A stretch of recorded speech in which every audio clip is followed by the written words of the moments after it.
Okay, so the banking and finance space is in focus, but particularly the PSU banks, and you saw that on the screen.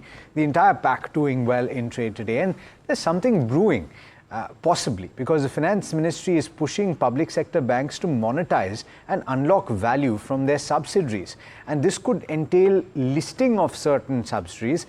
Hersh is joining in to tell you more about that. Hersh, I think this has been an argument for a lot of analysts, for a lot of investors as well, to say that the amount of assets that these banks, these entities are sitting on, not least of it real estate assets, but non-core subsidiaries as well, is humongous.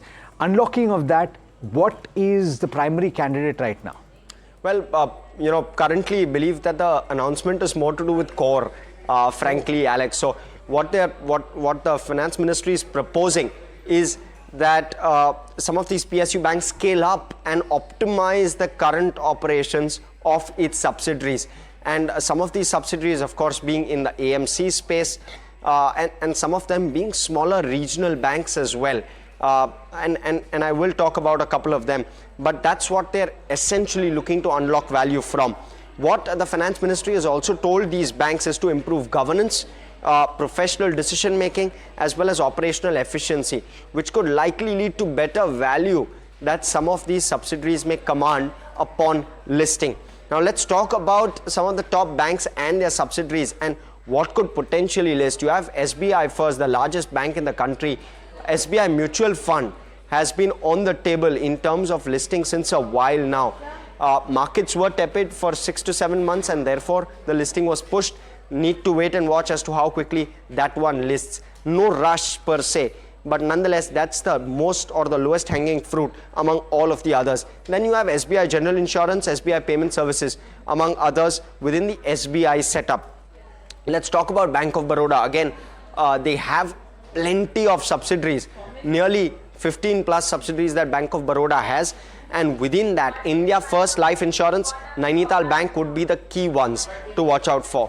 Then there's Bob Card Limited, Bob Capital Markets, Baroda, BNP, Asset Management. All of those could also be potential listing candidates. You have a Canara Bank, where possible listing potential could be found in a Canara Robeco Asset Management and Canara HSBC Life Insurance.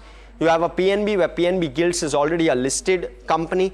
Among others could be PNB Investment Services and PNB Cards, but those may be some time away from a potential listing. Union Bank, unlikely that any subsidiary may list, but nonetheless possible candidates could well be a Union Asset Management and a Star Union Dai-ichi Life Insurance. So all of that may well be on the table, but the space as a whole is abuzz, because the sentiment around the thought around what the potential could be on some of these subsidiaries and their valuations could well add some zing to this space.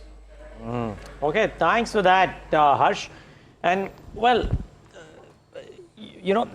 is this time, Parag, different for PSU banks as well? Traditionally in the past, when pushed to do loans, it resulted in NPAs. Currently the balance sheets are good, their processes are better, the tech is better.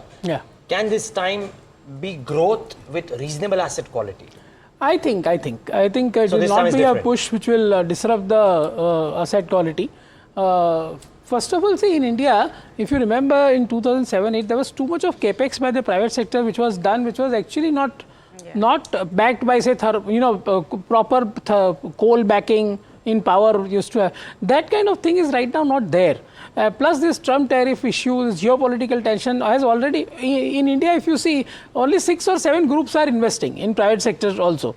Right, the remaining are still wait and watch mode. So I'm saying that although government is pushing, this is more towards agri and rural loans and those kind of loans which are granular in nature. So I hope that this time that push, as you very rightly said, from government to lend aggressively will not result into that kind of asset quality issue. But it's a thing to monitor. But this again, this narrative of listing the subsidiaries. If you see, SBI has huge value in subsidiaries, right? Canara Bank has huge value in subsidiaries. So Bob also. So those kind of things will definitely help them in near term. And right now the market wants narratives. So definitely they'll do well in near term.